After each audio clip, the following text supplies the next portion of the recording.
OBC राजकीय आरक्षणाबाबत सर्वोच्च न्यायालयात महत्त्वाची सुनावणी. 50% आरक्षण देऊ नका, नाहीतर निवडणूकच थांबवू. गेल्या सुनावणीत कोर्टाचा इशारा.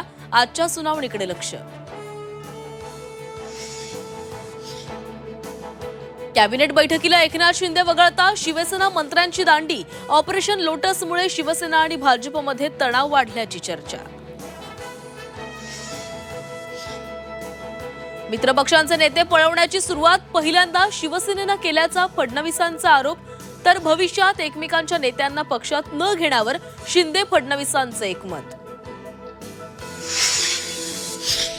झी 24 तासनं उघड केलेल्या जमीन गैरव्यवहार प्रकरणी अहवालात पार्थ पवारांचं नाव नाही.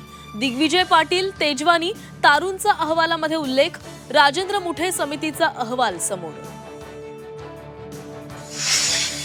अमेडिया कंपनीला नोंदणी निबंधकांनी लिहिलेलं पत्र झी 24 तासच्या हाती. अमेडियाचं तारूंशी संगनमत असल्याचं समोर.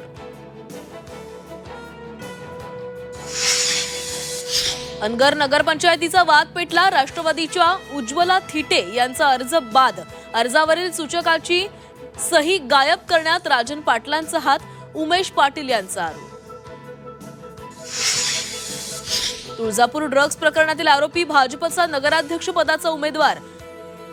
जामिनावरील विनोद गंगणेला तिकीट दिल्यानं नवा वाद.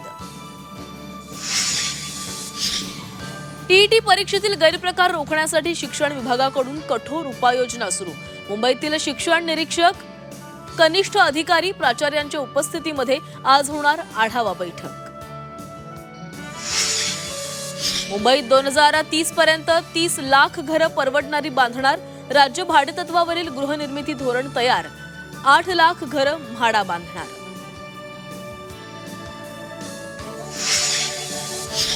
पुण्यात शेकोटी पेटवण्यावर बंदी. प्रदूषणाचं कारण देत पुणे मनपा आयुक्तांचा निर्णय. शेकोटी पेटवल्यास दंडात्मक कारवाई होणार.